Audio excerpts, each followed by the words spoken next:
2024 के अनुसार 12/5/2025 को अपनी बैठक आउट करने का एक लेटर निकाला गया था और उसी की पालना में आज बोर्ड सभा की मीटिंग रखी जा रही है।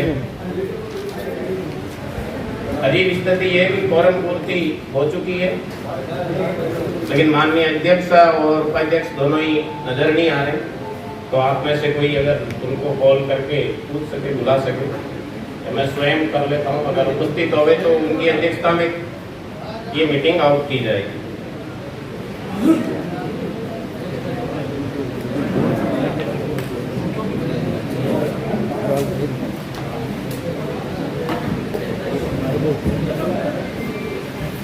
आयुक्त महोदय, अध्यक्ष और उपाध्यक्ष की उपस्थिति है।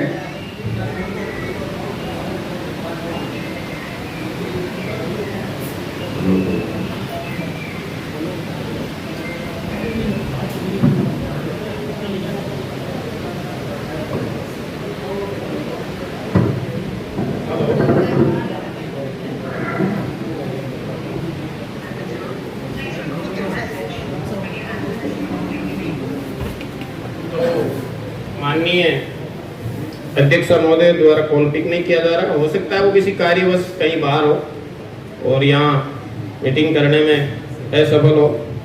तो माननीय जो वाइस चेयरमैन है उनको भी कॉल करके देख लेते हैं अगर उपस्थित हो। अगर चेयरमैन नहीं हो तो उपाध्यक्ष की अध्यक्षता में मीटिंग की जाती है। और चेयरमैन साहब मीटिंग में नहीं बता रहे आप? अच्छा, आप भी बाहर हैं?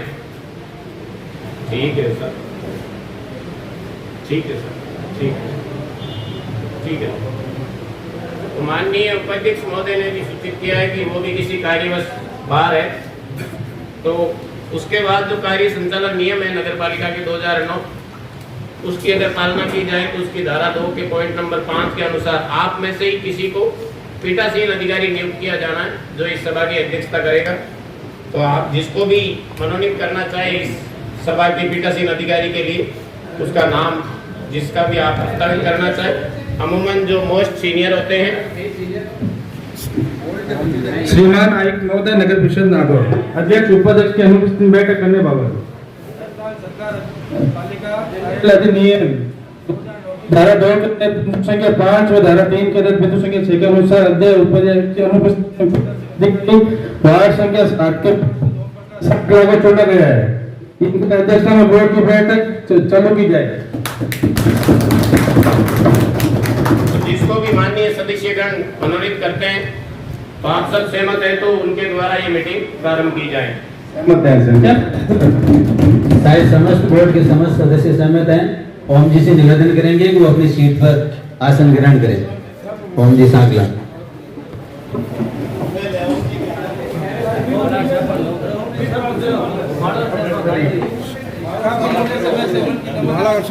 मान सम्मान में कमी नहीं रही।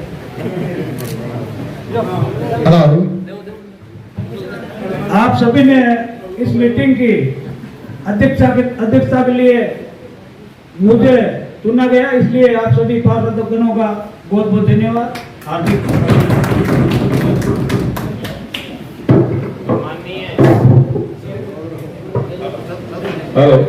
तो माननीय आज के इस सभा के पीठासीन अधिकारी और अध्यक्ष, इनकी अध्यक्षता में ये मीटिंग की जानी है। तो आपके आदेश से चाहेंगे कि ये मीटिंग प्रारंभ की जाए।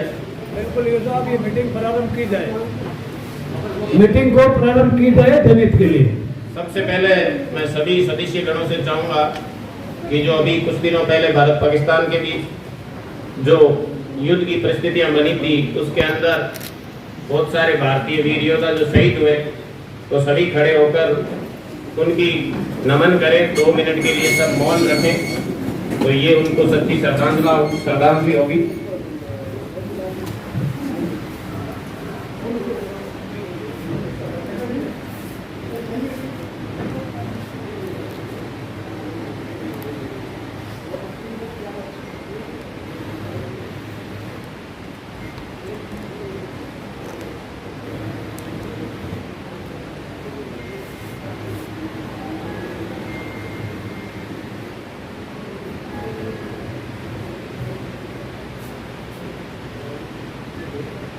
ओम शांति शांति शांति।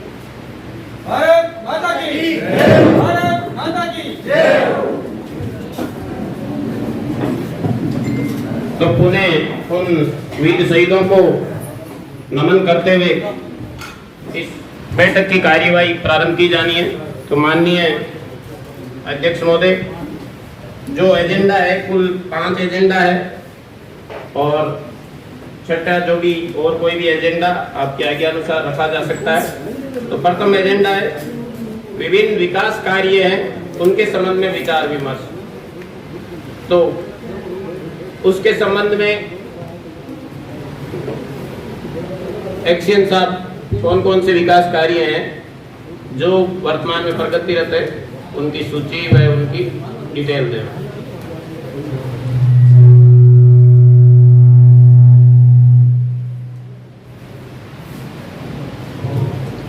हेलो, मैं सर अध्यक्ष महोदय को अभी अवगत करवाना चाह रहा हूँ कि अभी वर्तमान में जो हमने ई निविदा एक निकाली थी 12 मार्च को, उसमें जो अपन ने टेंडर करे हैं उनकी 54 नंबर ऑफ वर्क्स हैं जो अलग अलग जगह पर अपन ने निविदा निकाली है। उसमें से काफ़ी ऐसे टेंडर्स भी हैं जिसमें बिडिंग में किसी ने पार्टिसिपेट नहीं कर पाया, इस कारण अभी थोड़ी सी विकास की गति है वो धीमी है। लेकिन अपन इसमें लगातार प्रयासरत हैं कि जैसे ही अपनी नगर परिषद की वित्तीय स्थिति है वो सुधरे और जो विकास रह रहा है वो जल्दी पूरा हो। इसके साथ साथ एक अपन ने सर अभी कचरा संग्रहण के लिए और कचरा निस्तारण के लिए शहर में IoT बेस्ड एक टेंडर निकालने की प्रोसीजर है। अभी उसमें अपन ने TS निकाल ली है और वो TS चीफ इंजीनियर महोदय के वहाँ से अनुमोदन हुआ है उसका, और उसका जो टेंडर है वो मुख्यालय से यानी जयपुर से ही निकला है। उसमें ऐसा होगा कि जो अपने गली गली जो कचरा संग्रह है उसमें हर घर के आगे एक बारकोड लगेगा और जब वो बारकोड या आपके मोबाइल पे OTP आएगा हर एक घर में, जो आदमी मुखिया जिसका नंबर दे रखा होगा कि उसने कचरा ले लिया है, उसकी वो वेरिफिकेशन टाइप का एक सिस्टम होगा उसमें, जिससे एक अच्छी और जो अपने स्वच्छता की तरफ प्रधानमंत्री जी की जो महत्वाकांक्षी योजना है उसको भी अपन को पूरा करने में सहयोग मिलेगा। और अभी तो सर यही विकास कार्य चल रहे हैं। और एक अभी सर हेडगेवार जी का और स्वामी विवेकानंद जी का जो एक द्वार है उसकी भी सर स्वीकृति प्रक्रियाधीन है सर, उसके अपन ने टेंडर निकाल दिए हैं और वो भी स्वीकृति प्रक्रियाधीन है। और भी जो टेंडर हो रखे हैं जी, तो टेंडर खोल दिए हैं जी, तो उनका भी वर्क ऑर्डर जारी कर दिया जाए ताकि शहर के अंदर विकास कार्य चालू हो। जी सर।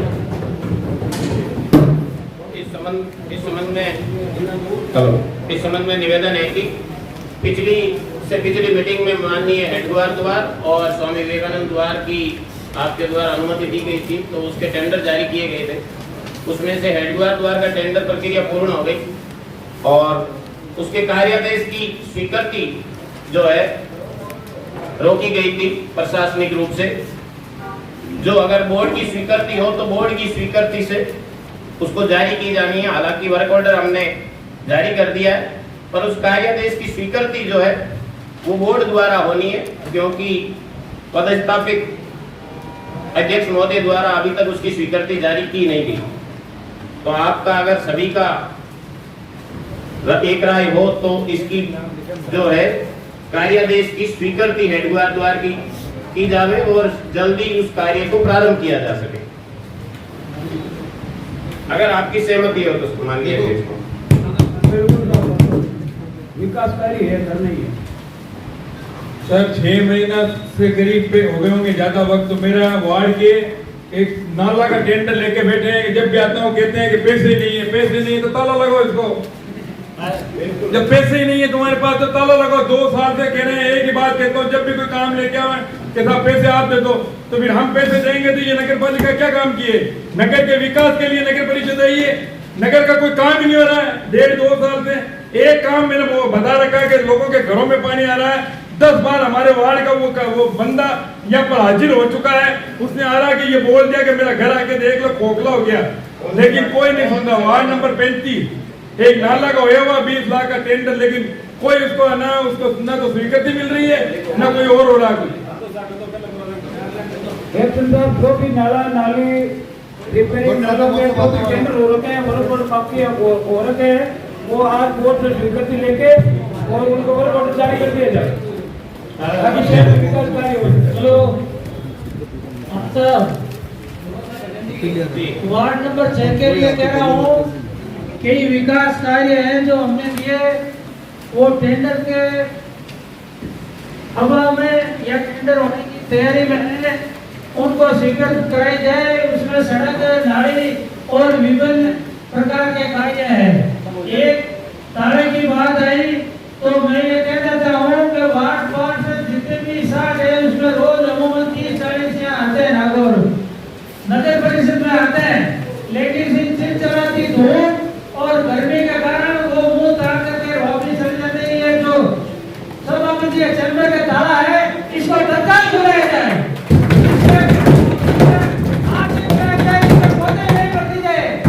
हम यहाँ दुख पड़े के लिए पैदा हुए कि 5 साल हम गर्मी में यहाँ तड़पते रहे और ताला की चाबी कहीं और लो, उसका ताला खुलाया जाए आज का।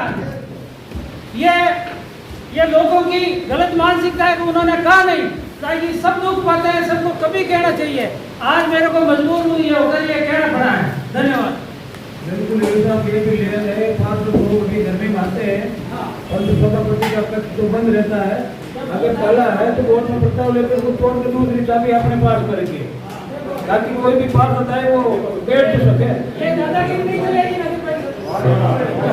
सभापति महोदय, आपकी उचित मांग है। हेलो, एक एक करके निवेदन करें। सभापति महोदय, आयुक्त महोदय, एक्शन साहब, एएन साहब, जेएन साहब, समस्त नगर परिषद के अधिकारीगण और आज की इस सभा के नए सभापति आदरणीय ओम जी सांकला साहब, मेरे समस्त सदस्यगण, सर्वप्रथम तो मैं आज संपूर्ण सदन को बहुत बहुत बधाई देना चाहूंगा कि आपने नागौर शहर के विकास के लिए इस मीटिंग को आहूत किया।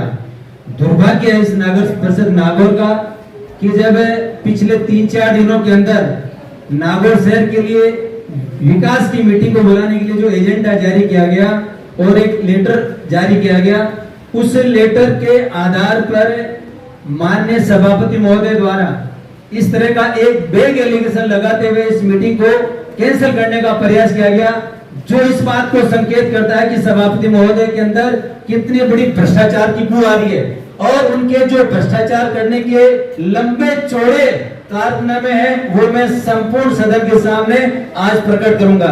माननीय आयुक्त महोदय, माननीय सदस्यगण, किसी को भी व्यक्तिगत टिप्पणी, मेरी व्यक्तिगत टिप्पणी नहीं है आयुक्त महोदय, व्यक्तिगत टिप्पणी नहीं है, ये नागौर शहर के विकास से जुड़ी हुई बात है। पिछले 2 साल के अंदर आप नगर परिषद नागौर के अंदर एक भी ऐसा एजेंडा उठा के देखिए जिसमें वार्ड नंबर 1 का नगर परिषद द्वारा कोई विकास कार्य किया गया हो।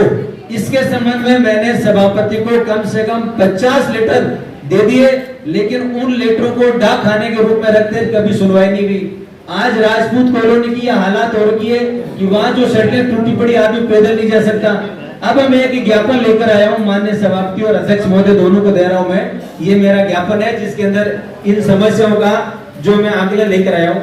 नागौर शहर का खसरा नंबर 53, आप सुनिए, मैं लंबी चौड़ी बात कह रहा हूं। नागौर क्षेत्र का खसरा नंबर 38, अभी लेटेस्ट सभापति महोदय द्वारा खसरा नंबर 53 के अंदर करीब 3 ऐसे पट्टे 300 वर्ग गज के जारी किए गए जो करोड़ों रुपए की जमीन है और वो फर्जी पट्टे जारी किए गए। एक बात।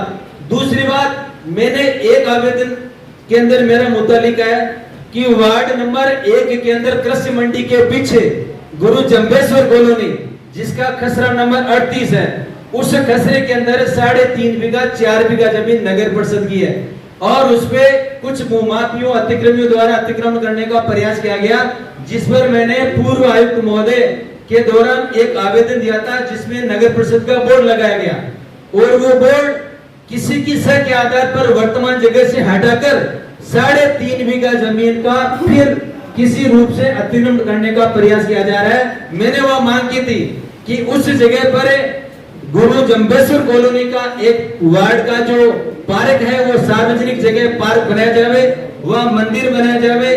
गजानन जी के मंदिर की मैंने बात की थी।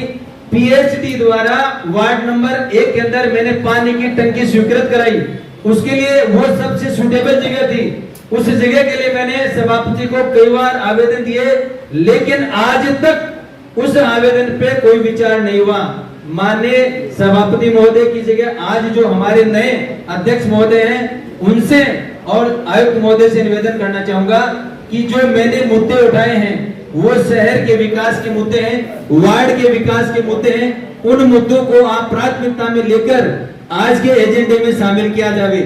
बार बार जब नागौर शहर के विकास की बात आती है, कभी भी किसी भी मीटिंग के अंदर विकास के संबंध में किसी भी पार्षद भाई की बात को न तो सुना गया न रखा गया, क्योंकि जब मीटिंग होती है, पिछली मीटिंग के अंदर मैंने मुद्दे रखे, सभापति ने कहा सभा बंद करो, मीटिंग बंद करो, चलो यहाँ से। क्यों चले? जब शहर के विकास की बात करते हैं तो आप मीटिंग बंद करके चले गए। ये इस बात को संकेत करता है कि जब उनके खिलाफ 27 एफआईआर फर्जीवाड़े की दर्ज हो चुकी है और उनमें कार्रवाई चल रही है, और वो अगर किसी शहर के विकास के नाम पर किसी अधिकारी पर लांछन लगाते हैं तो दुर्भाग्य नागौर नगर परिषद के ऐसे नेताओं का, ऐसे पार्षदों का और ऐसे सभापति का जो इस तरह के बोग इलिगेशन लगाते हैं। सभापति महोदय खुद ने एक अवैध पट्टा खुद के नाम जारी करके करोड़ों रुपए का पट्टा लिया सर्किट हाउस के सामने, शायद सबको जानकारी होगी, और उसके ऊपर भी कार्रवाई हुई थी, मुकदमा दर्ज हुआ था। तो माननीय अध्यक्ष महोदय से निवेदन करूंगा कि मेरे वार्ड की बहुत सारी समस्याएं हैं। मेरा वार्ड नगर परिषद का सबसे बड़ा वार्ड है और सबसे ज्यादा रेवेन्यू वार्ड नंबर 1 देता है। मैंने एजेंडे के अंदर अब जैसे कि तिरंगा पोल लाइट का मैंने 1000 बार निवेदन किया। शहर की उन गलियों में तिरंगे पोल के लाखों रुपए खर्च किए गए जहां लाइटों की जरूरत ही नहीं, और शहर के जो बाहर शहर का सौंदर्यीकरण होने वाली सड़कें थी उन सड़कों पर मैंने तिरंगा पोल लाइट लगाने की मांग की, आज तक नहीं लगाई। मैंने हाई मास्ट और मिनी मास्ट लगाने की बात की, आज तक नहीं लगाई। तो वो इस जागीर समझते हैं नगर परिषद को कि मैं जो बजट पास करूं वही पास होता है। तो मैं इस बात से कुंठित हूं, मैं पीड़ित हूं कि मेरे वार्ड के अंदर कभी भी सही तरीके से न तो कोई प्रस्ताव पारित हुआ न कभी काम हुआ। आज जो नए अध्यक्ष महोदय आए, आपसे मुझे पूर्ण भरोसा है कि आप निश्चित रूप से मेरी बात को प्राथमिकता में लेकर एजेंडे में शामिल कराओगे और इन कामों को प्राथमिकता देते हुए शहर के विकास में अग्रणी भूमिका निभाओगे। धन्यवाद।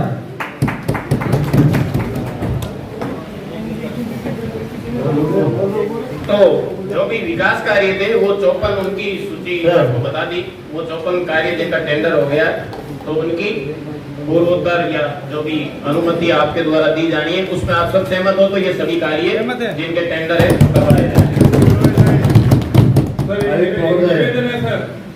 गिनानी तालाब नागौर के सभी तालाबों का सबसे पुराना और ऐतिहासिक तालाब है। उस तालाब के पास में अगर आप चले जाओ तो शायद बदबू से मर जाओगे आप। इतनी खतरनाक स्थिति है। उनके पड़ोस में रहने वाले लोगों के घरों को जाकर देखो आप, उस पर कोई ध्यान नहीं दिया जा रहा। मैं हर बोर्ड की मीटिंग के अंदर उसका मुद्दा रखता हूँ, आज फिर रख रहा हूँ। आप देखो, वरना लोगों को बीमारी फैल जाएगी, उस समय आपको संभालना मुश्किल हो जाएगा। इतनी बुरी हालत है गिनानी तालाब की। माननीय सदस्यगण, अपने इसका भी प्रस्ताव भेजा हुआ है, इसका ब्यूटिफिकेशन और उसका जो भी ऊपर विकास करना उसका, और प्रताप सागर का अपने अमृत 2 में स्वीकृत है, उसके शीघ्र ही टेंडर रुड़सी को द्वारा जारी किए जाएंगे। एक जो गिनानी है उसका टेम्परेरी रोड का भी चुनना मगर डरवाई क्यों का, मैं भी उधर जाता हूँ। एक बार हो जाएगा। और एक जो झाड़ियाँ हो गई है उसको एक बार टेम्परेरी करवा दिया जाए, विकास तो बाद में होता रहेगा, एक दिन में होता नहीं। आयुक्त महोदय, एक उसमें चुनना डलवाने का काम तुरंत करवाया जाए, और एक वहाँ झाड़ियाँ लगी हुई उसके कारण वो पत्ते उसके अंदर गिर के वो बदबू देने लग गया, तो ये तुरंत ही करवाया जाए। सभापति महोदय, आयुक्त महोदय, कर्मचारी करने में मेरे सभी पार्षदगण, आपका मैं हार्दिक अभिनंदन करता हूँ।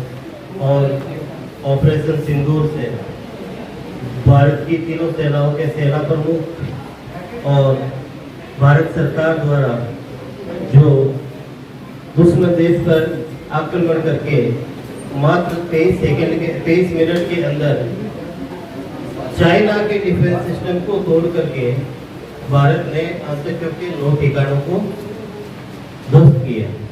ऐसी हमारी सेना और सरकार और इस देश के सभी नागरिक और शौर्य के प्रति हमारा तिरंगा जिसका हम सम्मान करते हैं और देश के प्रति समर्पित है।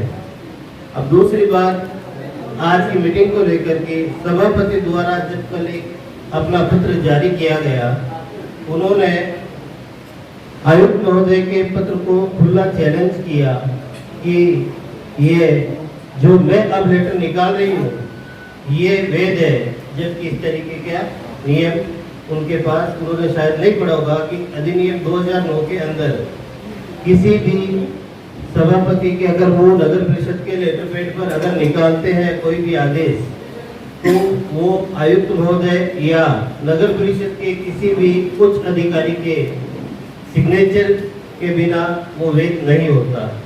दूसरा, कार्यालय द्वारा जारी होने वाले समस्त आदेश, ये आदेश है महापौर, सभापति या पालिका का अध्यक्ष बिना इनके अगर आप पत्र जारी करते हो तो ये वैध नहीं माना जाएगा। और उन्होंने ये दुस्साहस किया है शहर के साथ।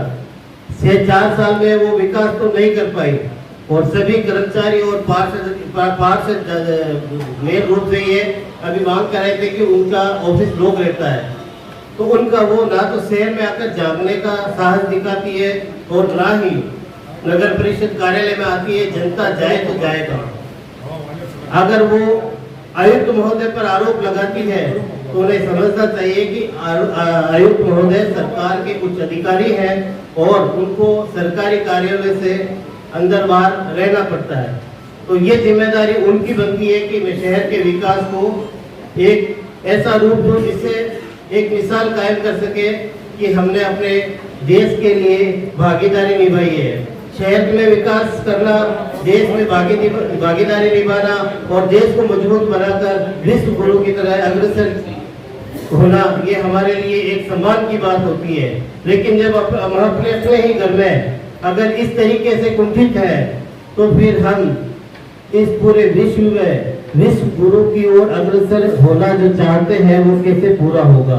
सरकार की मंशा पूरे विश्व में और आम जन की मंशा विश्व गुरु की ओर है, और अगर सभापति ऐसा करते हैं तो ये संविधान के पूरा खिलाफ है, क्योंकि उन्होंने ये समझने की कोशिश कभी नहीं की कि मेरा जो दायित्व है सरकार आम जनता ने जो चुनकर भेजा है, ये वो जनता हमारी मालिक है, हमारी माई बाप है।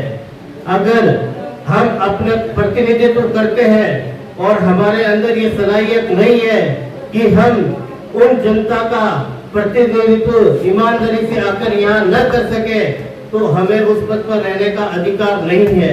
सभापति तो पूरे शहर की एकमात्र ये सभापति है जो इस कार्य को मैं समझता हूँ नहीं कर पाई और पूरी तरीके से हर कार्य में पत्रावलियों में भ्रष्टाचार किया। आप अभी के 4 दिन पहले अखबार में देखेंगे कि अगर किसी सरकारी जमीन का अध्यक्ष महोदय, आपको विशेष तौर पर मैं आपका ध्यान आकर्षित करना चाहता हूँ कि एक जमीन पर अगर सरकारी जमीन है और उसके कोई व्यक्ति अपने पास के खेत के कागज लगा करके अगर पट्टा जारी करवाता है और उसका पट्टा जारी कर दिया जाता है, तो क्या ये विकास का काम है? जब सभापति ये कहती है कि मैं नगर परिषद के पत्रावलियों को मैं अवैध है, मैं साइन नहीं करूंगी, तो महोदय आप ये बता देती कि आपके ऊपर 16 की FIR नागौर कोतवाली में जिला कलेक्टर के आदेश पर दर्ज है, तो वो भ्रष्टाचार नहीं है आपका। ये भ्रष्टाचार जो आपने किया ये नहीं है। आई क्षेत्रपुर में आपका भ्रष्टाचार नहीं है। आपने आई क्षेत्रपुर में रेरा ने तकरीबन खसरा नंबर 138 में 85 लाख रुपए जमा कराने के लिए कहा है। सभापति का ध्यान कहाँ है? क्या शहर का विकास कर रही है? शहर के मुख्य रोडों को जाकर के देखना चाहिए उनको, और आज तक किसी का फोन नहीं उठाती। सभापति सभा कक्ष में नहीं आती या मीटिंग में नहीं आती, तो ये साफ दर्शाता है कि वो पूरे भ्रष्टाचार में लिप्त है। और अगर मेरी बात इस मीटिंग के द्वारा सभापति तक जा रही है, वो अगर मेरे इस मैसेज को सुन रही है तो मैं कहता हूँ आप सबसे बड़ी भ्रष्टाचार कर चुकी है। अगर आपको उसकी लिस्ट चाहिए तो मैं देने के लिए तैयार हूँ, लेकिन मौखिक रूप से मांगने की सभापति हिम्मत मत करना। कोर्ट में जाकर सबूत मांगना, वहाँ पर सबूत पेश करूंगा कि आपने नगर परिषद की जनता के साथ बहुत बड़ा धोखा किया, शहर को ऐसा बना करके छोड़ दिया कि आमजन तो क्या, बाहर का व्यक्ति या कोई पर्यटक जानवर गलियों में सही से घूम नहीं सकते। कई ऐसे से नाले छोड़ दिए जहां हमारी गाय माता उसके अंदर गिरकर उसकी मृत्यु हो जाती है और नगर परिषद का ठेकेदार फोन तक नहीं उठाता। ये हालत नगर परिषद सभापति, इनको ये समझना चाहिए। सभापति, आपको ये भी समझना चाहिए कि घर पर बैठ कर को किसी सरकारी संस्थान को नहीं चलाया जा सकता। आप कर्मचारियों को अपने घर पे बुलाती है और उनसे कागज मंगवाती है, सरकारी कागज, ठीक है, आप वहां तक लिमिटेड है। ये आपको वहां तक के लिए ये दिया जाता है कि आप किसी एक, अगर उसमें ज्यादा आपको वो संदिग्ध लगता है या अवैध लगता है, उस पत्रावली को आप बुला करके चेक कर सकते हैं। लेकिन सभी पत्रावलियां, न्यायाधीश महोदय आपसे निवेदन करूंगा कि अगर सभापति कोई भी 69K के पट्टे की या नियमन की कितनी भी पत्रावलियां वो अपने घर मंगा के जो भी उन्होंने रखी है उनको वापस, अगर है, मैं आरोप नहीं लगा रहा हूँ, अगर है तो उसको नगर परिषद वापस लाया जाए। दूसरी बात, कसरा नंबर 53 में जो उन्होंने पट्टे जारी किए हैं उसकी जांच की जाए। मैं दावे के साथ कहता हूँ आयुक्त महोदय 100.1% फर्जीवाड़ा मिलेगा। जय हिंद।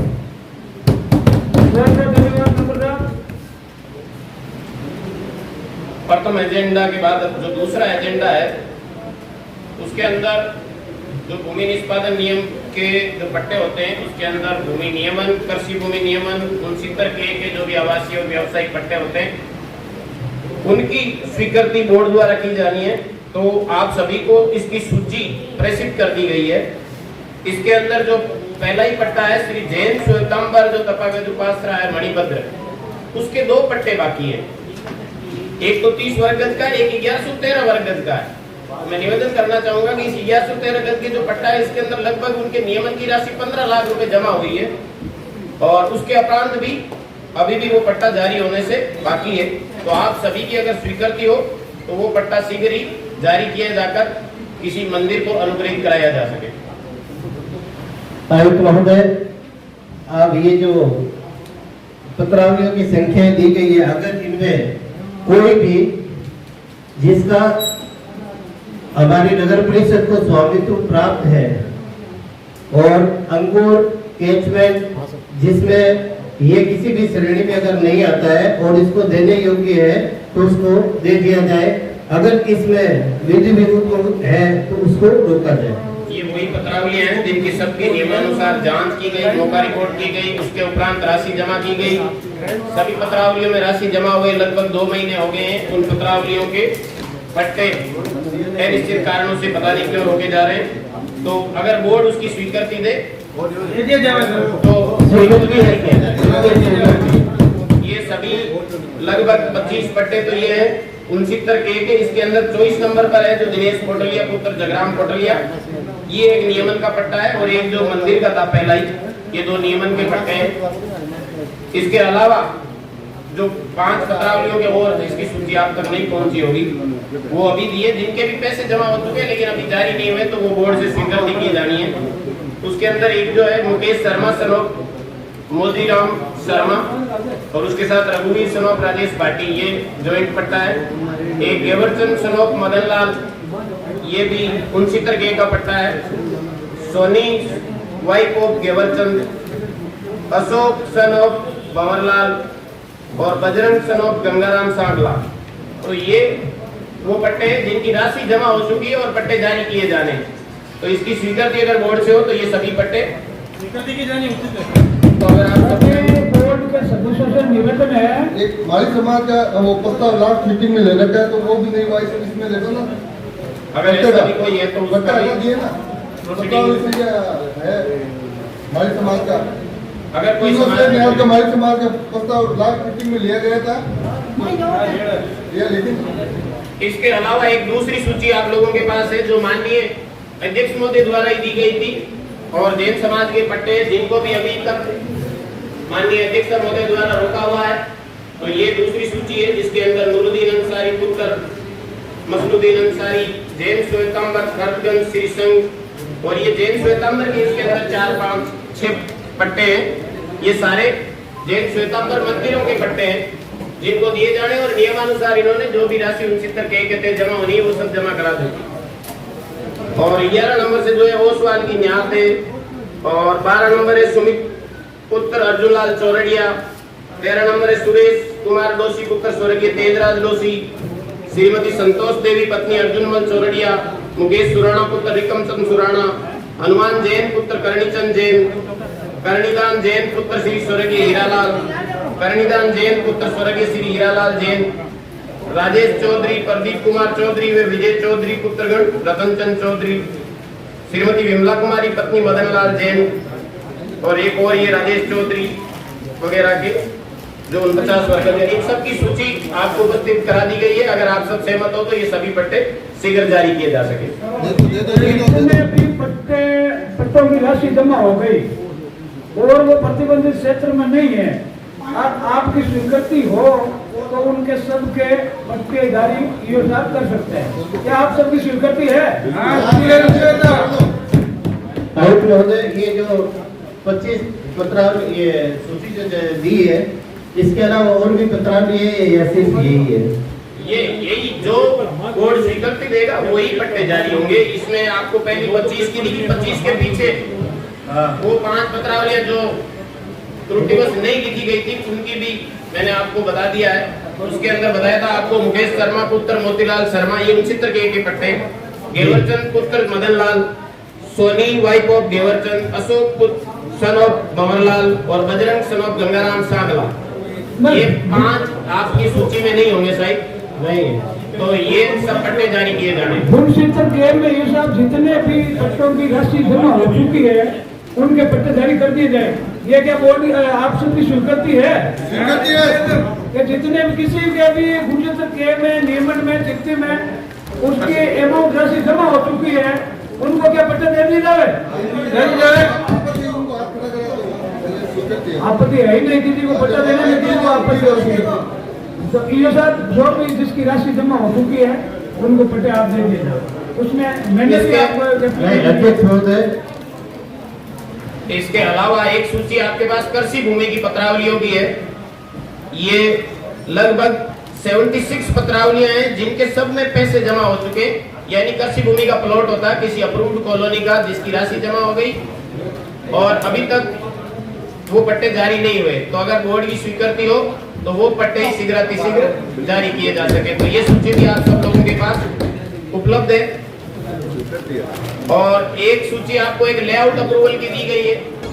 लेआउट अप्रूवल की जो 6 कॉलोनियां हैं इनका लेआउट मतलब नक्शा अप्रूव किया जाना है, तो ये भी अभी तक रोका हुआ है। तो अगर बोर्ड की स्वीकृति हो तो ये लेआउट भी अप्रूव करके और सभी के पट्टे जारी किए जा सके।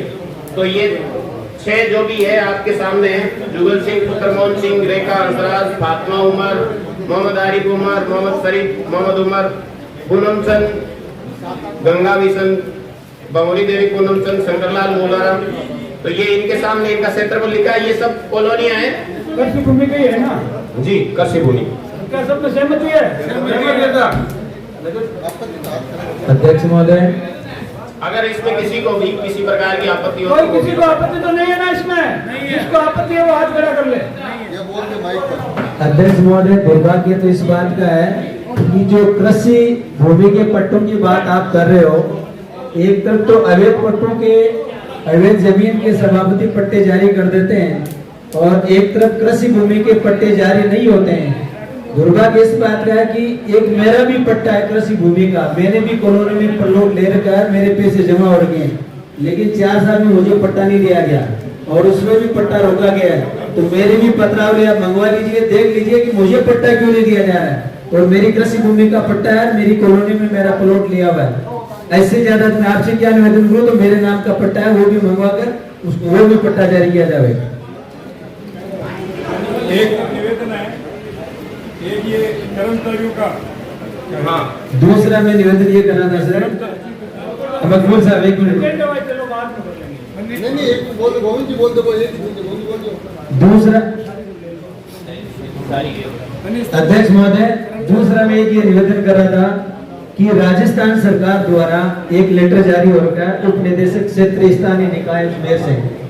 इसमें 6 कर्मचारी ऐसे हैं, एक कर्मचारी तो है जितेंद्र सोनगरा, जिसको यहाँ से सम्मान वेतन और सम्मान नियुक्ति के रूप में उसको पोस्टिंग दे रखी है। ऐसे में 6 कर्मचारी शेष बचे हैं, जिसमें सूर्य प्रकाश गुजराती, कपिल सरवट और मोहम्मद समीर, रूप सिंह और मोहम्मद जमील और मुकेश कुमार सजना राम। इनके जो एक सजना राम। सजना राम जी और ये मैं निवेदन ये कर रहा था सर, मैं आयुक्त महोदय सभापति अध्यक्ष महोदय को बताना चाह रहा हूँ कि माननीय राजस्थान उच्च न्यायालय की याचिका नंबर 13,510/2023 ये याचिका एक ही याचिका है, जिस याचिका के तहत जितेंद्र सोनगरा को पोस्टिंग दी गई, उसी याचिका में और उसी माननीय राजस्थान उच्च न्यायालय हाईकोर्ट में सेम ही पिटीशन लगा रखी है। तो एक पिटीशन में अगर 7 कर्मचारी है, एक को सम्मान वेतन सम्मान नीति के रूप में नियुक्ति दी जा रही है, तो 6 को क्यों नहीं दी जा रही है? और वो जो दी गई है वो भी माननीय सभापति का निजी व्यक्ति है, इसलिए उसको नियुक्ति दी गई है सम्मान रूप में और बाकी को नहीं दी गई है। ये भी एक भेदभाव की नीति है जो उनके साथ नहीं होनी चाहिए। इसके संबंध में भी जो जांच कर ली जाएगी। जो अपना तीसरा एजेंडा था, भ्रष्ट कर्मचारी जो नगर पालिका में सुरेंद्र सांगला और एक अभिनंदन विजयवर्गीय, ये जो भी कर्मचारी है, इनके आपके द्वारा जो भी अभी कहा गया वो सब लिख लिए गए और ये कागज हमें प्राप्त हो गया। इसकी भी सुरेंद्र सांगला और एक जो मर्द कर्मचारी की अनुकंपा नियुक्ति है उसके संबंध में अशोक जी कौन कौन है जिनकी बाकी है? सेनाराम सभी कर्मचारी की जगह सभी कर्मचारी की योग्यता रखता है वो लड़का, उसको सभी कर्मचारी पद पर नियुक्ति देनी है। और एक श्रीमती छोटी गोपाल है जिसका गोद लिया हुआ लड़का है, वो क्लर्क पद पर नियुक्ति के लिए आवेदन किया है। तो अनुकंपा नियुक्ति नियम 1996 के अंतर्गत योग्यता के आधार पर नियुक्ति देने का नियम है। इनके संबंध में कि ये रूल्स ऑफ रेगुलेशन सिस्टम है, जिसको आप नियमानुसार देखते हुए सभापति आज की प्रेजेंट में जो उपस्थित है उनके और माननीय आयुक्त महोदय के सामने उस डॉक्यूमेंट को रूल्स रेगुलेशन के रूप में पुटअप करेंगे तो शायद किसी को आपत्ति नहीं होगी। नियमानुसार जो जिसकी नियुक्ति होनी है उनको होनी भी चाहिए। सर ये कपड़े इंस्पेक्शन लिस्ट में एक सफाई कर्मचारी का भी पट्टा है, इसमें लिस्ट में नाम नहीं है, सही उसका पैसे वैसे सारे भर्ती है उसके। अगर ऐसा भी होता बता दें, जिनकी राशि जमा हो चुकी है उनको सबको पता दे दिया जाए। धन्यवाद। जो इसके अलावा अगला एजेंडा है विभागीय कार्मिकों की पदोन्नति के संबंध में। तो पदोन्नति के प्रकरण माननीय डीडीआर महोदय को भिजवाए जाने हैं। उसके अंदर जो पेंडिंग है अशोक जी, उनमें सीनियरिटी के अनुसार जो भी नियमानुसार है उनको पदोन्नति। अभी जो 7 कार्मिक है उनका एलडीसी से यूडीसी पर अभी 7-8 दिनों पहले ही पदोन्नति जो माननीय डीडीआर महोदय है उनकी कमेटी द्वारा की गई है। तो उनकी पुष्टि मंडल द्वारा की जा रही है। किन किन का हुआ? जय सिंह राठौड़, करण, श्रीमती मुन्नी और अपने चंद्र प्रकाश मुथा, जय सिंह राठौड़, श्री भवनलाल जी कड़वा और सुश्री मुन्नी और करण। तो ये जो भी 6 कर्मचारी जो जिनकी पदोन्नति डीडीआर की कमेटी द्वारा की जा चुकी है, इसकी पुष्टि मंडल द्वारा की जानी। तो आप सभी का आदेश हो तो मंडल बैठक से इसकी पुष्टि की जाने के संबंध में अग्रिम आयुक्त साहब ये सफाई कर्मचारियों को इनकी और पदोन्नति होगी। हाँ एक सफाई कर्मचारी में इनकी और पदोन्नति होनी चाहिए, ये धंधा और इंस्पेक्टर। हाँ, इनकी भी सीनियरिटी लिस्ट के संबंध में आज ही हमने जारी कर दिया। इनकी सीनियरिटी लिस्ट जारी करके जो भी सीनियर है उनको जमादार के पद पर पदोन्नत किया जाएगा। एक आयुक्त महोदय आपसे निवेदन करना चाहूंगा, अध्यक्ष महोदय निवेदन करना चाहूंगा कि नागौर शहर के विकास के लिए आप एजेंडे लेके आते हो, शहर का विकास करवाने का प्लान बनाते हो और उसको धरातल पर उतारने की कोशिश भी करते हो। इसी अनुरूप में आज से काफी समय पहले नागौर के समस्त पत्रकारों की एक कॉलोनी डेवलप की गई थी और उसके अंदर नागौर के जितने भी पत्रकार थे उनको वहां प्लॉट दिए गए थे, लेकिन संयोग से कुछ पत्रकार लोग पीछे रह गए थे जिनके आवेदन तो आपने बहुत पहले ले लिए और वो लोग राशि जमा कराने के लिए भी तैयार थे, लेकिन अभी तक न तो उनकी राशि ली गई न उनको वो प्लॉट आवंटित किए गए। तो इस संबंध में भी माननीय जो आज के बैठक के अध्यक्ष है उनसे निवेदन है कि इस संबंध में बोर्ड में पूर्व में भी लिया जा चुका है, लेकिन उनको जो लॉटरी की जाने की प्रक्रिया है उसकी प्रशासनिक स्वीकृति अध्यक्ष महोदय द्वारा नहीं दी जा रही थी। तो वो अगर बोर्ड द्वारा स्वीकृति हो तो वो भी एकल साइन द्वारा उनकी लॉटरी की जाए। तो अगर आप सभी की सहमति हो तो पत्रकारों की उसके लिए तो समस्त पार्ट से समस्त सदस्य के सहमत है तो अगर किसी को आपत्ति है तो शायद अपना ऑब्जेक्शन बता सकते हैं। नहीं आपत्ति नहीं है, सबको सहमति है। तो शीघ्र ही जो पत्रकार है उनकी कॉलोनी के प्लॉट है उनकी लॉटरी की जाएगी। अगला जो एजेंडा है वो बहुत ही इम्पोर्टेंट, शहर के विकास की दृष्टि से आई छतरपुर कॉलोनी की प्रक्रिया में विलंब के कारणों पर चर्चा। तो आप इस मामले में निवेदन है कि ये जो आई छतरपुर कॉलोनी है लगभग 2016 में नगर परिषद द्वारा काटी गई थी और उस समय कुछ प्लॉट ऑक्शन भी किए गए थे और उसके बाद कोर्ट का स्टे इस पर था, जिस स्टे को माननीय अध्यक्ष महोदय के पति श्रीमान नवरत्न जी बोत्रा द्वारा काफी अच्छी कोशिश की जाकर उस स्टे को वैकेंट कराया गया। तो वो इस मामले में धन्यवाद के पात्र है। वो स्टे वैकेंट कराने से हम उसको ऑक्शन कर सकते हैं और उससे लगभग 70-80 करोड़ की आय होनी है। तो इस संबंध में एक अन्य निवेदन है कि अब जो वर्तमान में नियम है रेरा की पंजीयन के बिना कोई भी कॉलोनी नगर परिषद द्वारा ऑक्शन नहीं की जा सकती। तो उसके पंजीयन के लिए आवेदन किया गया, तो वो आवेदन किया गया तो रेरा द्वारा त्रुटि निकालते हुए कि 2016 में इसका पंजीयन हो जाना चाहिए, उसके लिए पेनल्टी लगभग 48 लाख रुपए की पेनल्टी रेरा ने इम्पोज की है नगर परिषद पर और लगभग 36 लाख रुपए उनकी जो रेरा की फीस बनती है। तो लगभग 85 लाख रुपए 86 लाख रुपए 86 लाख रुपीज है, वो अगर रेरा को जमा कराया जाए तो रेरा का पंजीयन होने के उपरांत इस कॉलोनी का नियमानुसार ऑक्शन किया जाकर शहर के विकास के लिए बहुत बड़ा बजट प्राप्त किया जा सकता है। तो अगर मंडल की इसमें अनुमति हो तो इस बजट का अनुमोदन करते हुए ये रेरा को जमा कराया जाए, क्योंकि ये अब जो 48 लाख रुपए जो जिनके द्वारा पेनल्टी इम्पोज की गई वो भी पुराने कारणों से, क्योंकि उस समय इसका पंजीयन हो जाना चाहिए। इस संबंध में साहब अपने को प्रयास करना चाहिए कि नगर परिषद के जो आप 85 लाख रुपए बता रहे हो वो फालतू में बर्बाद नहीं हो।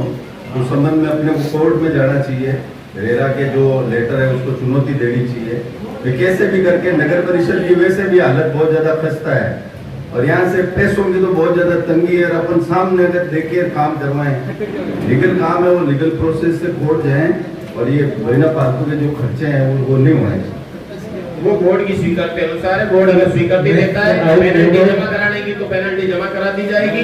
नहीं अगर बोर्ड को प्रयास करना चाहिए, नहीं सर, हाँ उसकी पेनल्टी को रिवोक करने के लिए प्रयास करना चाहिए। कोर्ट में किसी में जो भी अपील है पैसे नहीं लगे क्योंकि अभी कम से कम लगे, वो लगे भी तो कम से कम लगे। के पास में पैसे नहीं है, ठेकेदार टेंडर लेने के लिए तैयार नहीं है, तो ये कोशिश की जाए कि कम से कम पैसों से राज्य सरकार एक्सेप्ट करे। इसमें सरकार को लिखो आप साहब हमारे पास बजट ही नहीं है, मगर ऐसे कैसे दे देंगे? कब तो रेवेन्यू जनरेट होगा, कब पैसे आएंगे? तो इस संबंध में जो देरी की आयुक्त महोदय, इस संबंध में मेरा निवेदन है कि जहां तक कोर्ट में जाने की बात का सवाल है और कोर्ट में जाके पेनल्टी इम्पोज करवाने या उसको निरस्त करवाने की जहां तक बात है, तो अगर आप देखते जाइए तो कई छतरपुर कॉलोनी कोर्ट के चक्रों में घूमती रही है और इसी चक्कर में शहर आंखें मूंद के बैठा है, क्योंकि सर करे भी बेचारे क्या कि उम्मीद करता है कि किसी तरह एक छतरपुर कॉलोनी का डेवलपमेंट होगा, वहां उसका स्टे खत्म होगा और शहर का विकास होगा। तो कोर्ट कचहरी के चक्कर में लगाओगे तो मैं कोर्ट कचहरी बैठा हूं, मेरा यही काम है। कोर्ट कचहरी के चक्कर में तो आप शहर की विकास की उम्मीदों को भूल जाओ। अगर मैं तो कह रहा हूं 48 नहीं 85 लाख रुपए लगाकर अगर 85 करोड़ का डेवलपमेंट हो तो ये राशि बढ़ने में अपन को कोई बड़ी अतिशयोक्ति नहीं है, क्योंकि शहर उम्मीद करता है कि शहर का विकास हो। ये तो बैठे रहेंगे, हाई कोर्ट पे जाते रहेंगे, सुप्रीम कोर्ट पे चलते रहेंगे, जिनकी तो कोर्टों में निकलती जाएगी और इस शहर का डेवलपमेंट कभी नहीं हो सकता। आज शहर की हालत देखिए, शहर की क्या हालत हो रही है। प्रत्येक गली में जाइए आप खुद को दया आ जाएगी कि नागौर शहर की जनता कितनी भोली है और कितनी सम्मानजनक स्थिति में है कि सारे दुखों को झेल रही है। आदमी पैदल नहीं चल सकता, हालात इतने बुरे हो गए शहर के विकास के कि सारा का सारा शहर टूटा हुआ पड़ा है। तो कोर्ट कचहरी के चक्कर में बैठे रहोगे तो मुझे नहीं लगता कि आप ये पेनल्टी इम्पोज करा पाओगे या ये राशि नहीं भर पाओगे।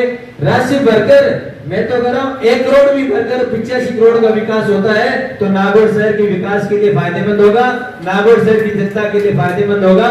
मेरा तो इसमें सबसे निवेदन है कि ऐसे विकास के मुद्दे में सबको सहमति देनी चाहिए। अरे गोविंद जी, 85 करोड़ रुपए का रेवेन्यू आ जाएगा और विकास हो जाएगा, इस बात से आप सहमत हो क्या? क्या विकास हो जाएगा? क्या 40 में जब कोई विकास हुआ नहीं, बजट तो खुद आए होंगे। आपसे निवेदन देवेंद्र जी ऐसा है, आप जो बात कह रहे हो मैं एक भ्रष्ट हो सकता हूँ, सारे भ्रष्ट नहीं हो सकते। एक अगर कोई नहीं, ऐसा नहीं है। आप अगर इस तरह की बात कर रहे हैं, आपका भी सोचना है कि नागौर शहर का डेवलपमेंट हो, मेरा भी सोचना है नागौर शहर का डेवलपमेंट हो। आप मेरी बात सुनो, डेवलपमेंट के लिए ये मीटिंग होती है, डेवलपमेंट आप चाहते हैं, हम भी चाहते हैं, पर हम ये चाहते हैं कि कोई फिजूल खर्ची नहीं हो, प्रयास करने बात से सहमत हूँ। और हम ये थोड़ी कहते हैं कि मेरा निवेदन सुने, इस संबंध में 85 लाख रुपए जमा कराए जाते हैं तो लगभग 1-1.5 महीने में जो प्रक्रिया है पंजीयन की वो पूर्ण होती है। उसके बाद ऑक्शन निकाला जाता है तो उसमें लगभग 1-1.5 महीने का समय लगता है। वो लगने के उपरांत उसमें जो 15% राशि प्राप्त होती है उसमें लगभग 2 से 3 महीने लगते हैं। तो जो 85 करोड़ ऐसा कुछ भी नहीं है कि अगले दिन ही 85 करोड़ प्राप्त हो जाते हैं। अगर ये पेनल्टी जमा कराई जाती है तो ये 85 करोड़ की आय लगभग अगले 12 महीने से 1.5 साल के अंदर प्राप्त होगी। 10 साल में तो अपने को एक बार प्रयास करना चाहिए। अपनी बोर्ड की मीटिंग जाएगी। तो मेरा निवेदन है कि इस संबंध में माननीय निदेशालय को लिखकर मार्गदर्शन प्राप्त कर लिया जाए कि पेनल्टी जमा कराई जाए अथवा 1 महीने बाद एक से मीटिंग होगी, ले लेंगे अनुमोदन करना चाहिए ना कि 1 महीने तक आप ये प्रयास कर लें। अगर मान लीजिए सरकार इस मामले में अगर दखलंदाजी करके और इस राशि को अगर मान लीजिए बढ़ती है या इसका समाधान निकालती है तो ठीक है, अन्यथा मेरा मानना है कि अगली मीटिंग में इस प्रस्ताव पर चर्चा की जाएगी। विकास के लिए कोई रोड़ा नहीं अटकाएगा और सबको विकास ही चाहिए, तो एक बार प्रयास कर लेना चाहिए। मैं एक बात पूछना चाहूँ आपसे कि अगर आपके पास 85 लाख रुपए होते तो विकास नहीं हो जाता। 5 लाख अपने खाता में नाले बन जाती, हमारे नाम में नालो हो जाओ तो 5 लाख खाता में माननीय सदस्यगण निवेदन है जो आपने कॉलोनियां अभी लेआउट अप्रूवल की है, अगर ये 6 कॉलोनी के लेआउट अप्रूवल होते हैं तो इससे भी नगर परिषद को लगभग 6 से 7 करोड़ की आय होगी।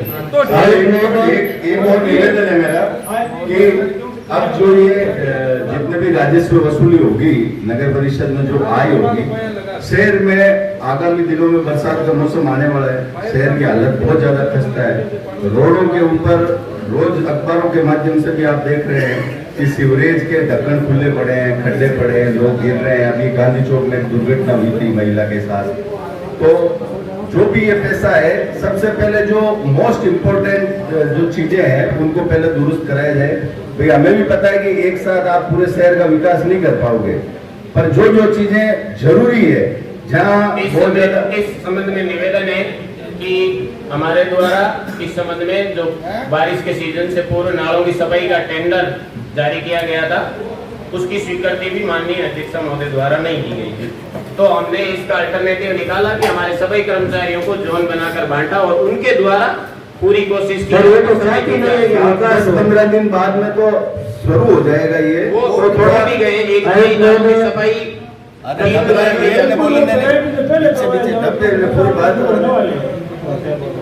तो साहब ये जो भी सड़कें भी कई जगह बहुत ज्यादा टूटी हुई है, तो उनका आप नई सड़क नहीं बना सकते तो पेच वर्क करें, जो भी एक बार टेंडर पूर्व में एक बार टेम्परेरी रिलीफ मिल जाए पब्लिक को, फिर जैसे बजट आएगा वैसे और एजेंडे हो जाएंगे विकास के। टेंडर हो चुका है, जो नेसेसरी है उन पे पहले ध्यान दिया जाए, चाहे वो किसी भी वार्ड में हो। मैं ये नहीं कहता हूँ कि इस वार्ड में नहीं हो, उसमें किसी भी वार्ड में जहाँ जरूरी हो पहले वहाँ ध्यान दिया जाए। ऐसी बात है 4 साल में नगर परिषद की जो वित्तीय स्थिति है वो बहुत खराब हो चुकी है। हमने पहले भी हम पार्षद रहे, इतनी वित्तीय स्थिति खराब नहीं हुई है। तो आप 85 लाख रुपए बात कर रहे हैं, उसका पहले जमा कराने के लिए खड्डे तो शहर में जगह जगह पड़े हैं। हम पार्षदों के भत्ते भी नहीं दे पा रहे हैं, 1 साल से तो पार्षदों के भत्ते बाकी पड़े हैं, तो भत्ते देने के लिए पैसे नहीं है। तो पहले इसको अब किया जाए, पैसे पैदा किए जाए, फिर बाद में कॉलोनियों का बड़े विकास करे, बच्चे जैसे तो काम हो जाएंगे। अरे राम सुनो, आप तो गौशाला के पैसे देने के लिए नहीं है, शालीगढ़ के पैसे देने के लिए नहीं है, आप 85 लाख कांजी हाउस के पैसे देने के लिए नहीं है, कम से कम उनका तो बिल पास कराओ। वो भी देना है, क्योंकि वो घरों के लिए चारा पानी कांजी हाउस का जो भी बाकी है उसका भी पहले तो माननीय सदस्यगण और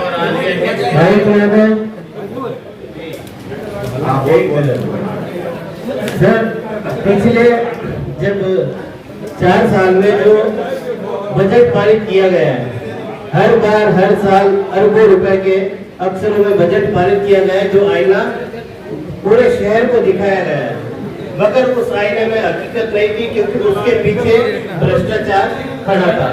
इसलिए शहर का विकास नहीं हुआ, शहर आज भी जर्जर हालत में, और लगभग ये बोर्ड अब मुकम्मल होने जा रहा है।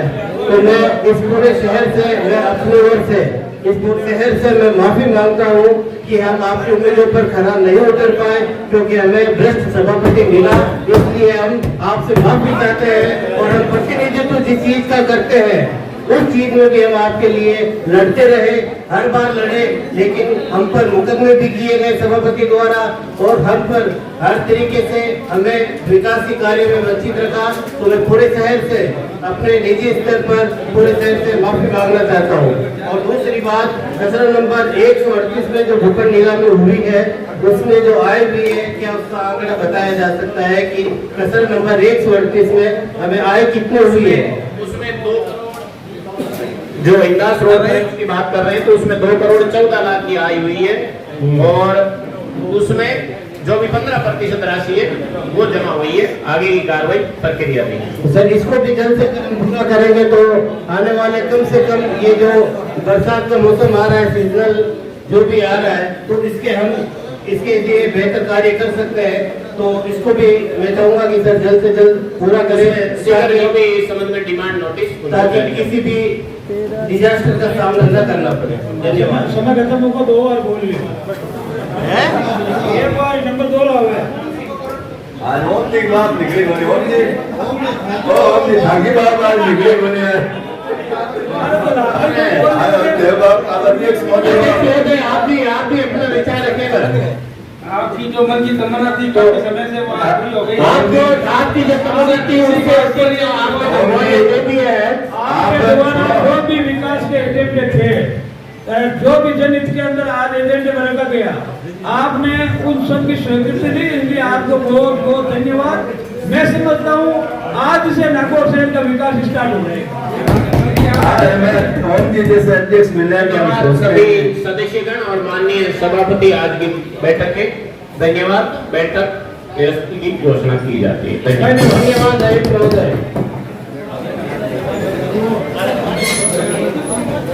ना